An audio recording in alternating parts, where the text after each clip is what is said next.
David, thank you so much for joining us here at SuperInvestor. You're welcome. We're talking this week about the reality of ESG in this world. What are we seeing as we approach 2020 in terms of private equity's approach?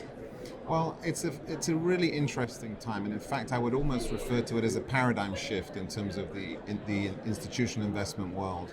Already we have about $30 trillion worth of sustainable investments, which is a phenomenal number. But when you drill into the private markets and see how much is allocated to impact investing, we're already at over $500 billion. So it's a very significant part, but I think there's a huge amount of runway to go. When you think about private markets as a whole, there's about 3 billion of NAV and almost 2 billion of dry powder. And private markets as a whole is still a tiny fraction of public markets. So in that context, while it's a very interesting growth area, I think it's going to continue to grow from 2020 and beyond.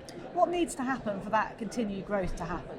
Well, I think two things really need to happen, which is instrumental. First of all, I think that we need to do a better job measuring some of the non-financial statistics that we've just talked about. I think one of the things that has been a problem is there hasn't been any conformity in how non-financial returns are measured. I think people have been doing a good job of mapping returns and outcomes anecdotally to SDG delivery, but I think it needs to be much more conformed across the market. I would also say that we also need to do a good job of mapping the financial returns. People always talk about non-financial returns as it's related to impactful investing, but of course, if you do a good job and there's academic evidence to back this up, then you should also be able to improve your financial returns as well. So mapping those two together, I think, is something that we're going to see more and more of going forward.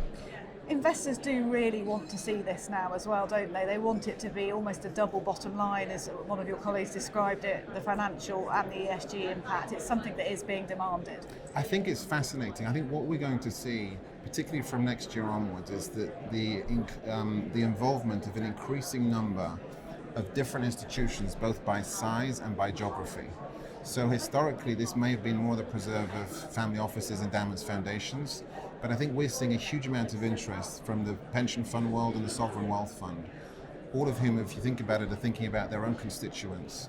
And this is from across the world, so this is really exciting times. And when you think about the involvement of those kinds of amounts of capital, that's when the underlying managers really sit up and listen. And I think it's good. That's why I feel that 2020 could be a real breakout year for impact investing across all private markets. And I say all private markets because what's interesting is that there's an opportunity to invest at the growth end of the spectrum, higher risk, but higher return. But also, of course, there's a huge amount of opportunity to invest in impactful investing in the lower risk end of the spectrum, thinking about yielding investments.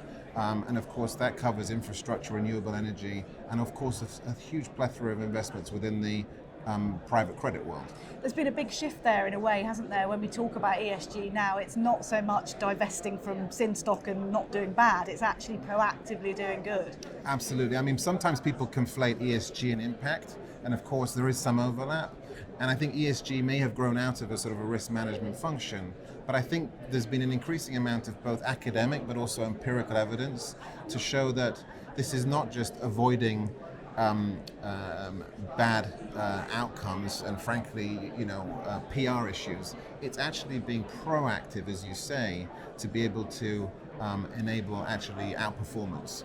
And that's both at the public market end of the spectrum, which clearly some of the private markets end up leading towards, but hopefully will run throughout the entire private market universe. You described a change in the sort of institutions that are looking for more of this, but is there a sort of geographical difference as well? As Europe really led the way with this? I think historically the Europeans have been extremely advanced. Even within Europe, there are certain areas. We're sitting here in Amsterdam, and it's no surprise that the Dutch have been global leaders in the overall dialogue here for a variety of underlying reasons. And I think that's spread throughout certain parts of Europe. But actually what I'm seeing now is this is really becoming a global phenomenon. Clearly there's differences amongst the various geographies, but some of the dialogue we're having is really, as I say, from around the world and all sorts of types of institutions, from the very large to the very small. Another thing that's always been talked about is measuring and how we measure the success of impact or ESG investing. And you've got thoughts on that in terms of how that must sit with risk and return. Yeah, I think that one of the most important things when I think about historically what's happened in our industry is once upon a time, several decades ago, people really thought about maximizing return. Then we had a couple of crises, and of course then risk became part of the dialogue, and people often forget, but people were concerned about how you measure risk and whether or not risk is actually measurable. But now it's become commonplace that people talk about risk-adjusted return. And I think over the midterm, and I'm talking about over the next 5 to 10 years, I think we'll increasingly see this trifecta of risk, return, and impact being increasingly discussed at every single investment committee across private markets going forward. If this is a success story and does continue to grow, could this mean a real change reputationally for this industry as well? Because you could be real players in making a change for good. I think so, and I certainly hope so, and that was something that I think historically the private markets investors haven't done a particularly good job of demonstrating the contribution to all of these various constituent parts that are important, whether or not it's social, local community, whether or not it's employment, whether or not it's in contribution to taxes, health and safety. Even though it's been happening, they just haven't done a very good job of, as you say, measuring it, empirically showing it. And I think, sunlight is oftentimes the best form of disinfectant to actually show what's going on, and actually having some sort of, as I mentioned,